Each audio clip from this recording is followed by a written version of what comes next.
dalam mendidik anak, maka memberikan reward, imbalan, pujian itu penting. Juga memotivasi. Tapi beberapa orang tua berkata, Pak, anak saya sudah dimotivasi tapi nggak ngefek. Ya, nah, maka kita harus juga menggunakan instrumen mendidik anak yang namanya reward, imbalan, pujian, hadiah. Ini dengan cara yang tepat. Ya. Nah, misalnya dalam hal memotivasi, ya, kita harus memberikan anak target yang memang bisa dicapai, gitu ya. Jangan anak diberikan target yang terlalu tinggi. Anaknya sudah hampir nggak naik kelas, nilainya 6, 5,5, 7 paling banter, dikasih target kalau kamu nilainya 10 nanti dikasih HP, nanti diajak ke luar negeri. Ya, anak berpikir ya nggak mungkin lah, gitu ya. Jadi akhirnya anak tidak termotivasi karena target yang terlalu tinggi. Jadi ada lebih baiknya diberikan target yang memang dia akan mampu mencapainya. Jadi tidak usah buru-buru anak menjadi juara. Dia bisa menjadi juara asal dia berubah sedikit demi sedikit tapi konsisten berubah ke arah positif. Nah, berikan dia target yang bisa diraih. Ketika dia diberi target dan tercapai, dia merasa senang, dia merasa sebagai seorang pemenang. Wah, dapat target nih. Kenapa? Karena memang targetnya adalah yang mungkin bisa diraih, achievable, dapat dicapai. Maka anak termotivasi baik dengan target atau sesuatu yang dijanjikan. Nah, yang penting juga yang kedua soal memberikan motivasi dan janji. Ketika anak betul-betul mencapainya, haram hukumnya kalau orang tua ingkar janji. Jadi janji mau ngasih sepeda, janji mau ngajak liburan. Begitu anak mencapai target, bapaknya lupa, ibunya lupa. Janji mau ngasih uang, uangnya dipegang orang tua.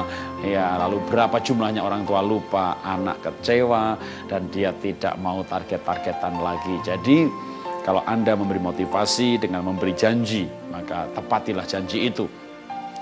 Tips berikutnya lagi dalam hal memberikan reward.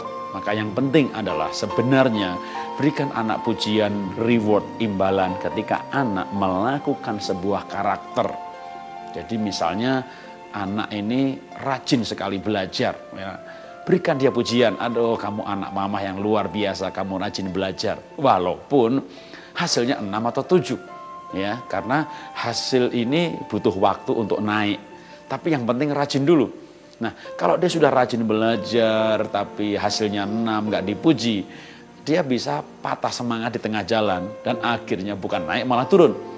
Tapi kalau dia rajin belajar dan dia dipuji walaupun hasilnya belum memuaskan tapi dipuji karakternya. Aduh, hebat, kamu anak yang rajin, kamu anak yang luar biasa. Nah, ketika dia dipuji, ketika dia melakukan sebuah karakter, misalnya karakter rajin, maka dia akan terus rajin karena pujian membuat orang melakukan hal yang sama lagi. Bahkan pujian membuat orang tahan menderita. Misalnya ibu memakai baju, ya baju pesta yang ketat sekali, yang makainya kayak orang kejepit. Tapi ketika dipakai dibilang cantik, ibu nggak mau pulang pesta sebelum yang lain ketemu dan melihat ibu cantik. Walaupun makainya seperti kejepit. Artinya pujian membuat orang tahan menderita. Bikin PR mungkin penderitaan. Tapi ketika anak dipuji kerajinannya, walaupun hasilnya belum bagus, yang penting karakternya dulu tertanam. Ketika karakter rajin ini tertanam, maka saya yakin ya hasilnya pasti akan meningkat ya. Memang butuh waktu, tapi pasti ya, lebih baik pasti walaupun butuh waktu. Jadi anak dengan kerajinan ini ya, bahkan sebenarnya seandainya hasilnya nggak meningkat pun, karakter rajin ini sudah karakter yang luar biasa yang membuat anak nanti sukses. Jadi tujuan kita mendidik anak sebenarnya kan bukan soal hasil atau nilai akademik, tapi supaya dia berhasil atau sukses. Nah, untuk berhasil anak perlu rajin ya, karakter. Maka lebih lagi berikan anak reward ketika anak melakukan sebuah karakter. Maka saya percaya kita akan melahirkan anak-anak yang sukses karena memiliki karakter. Salam sukses, salam bahagia.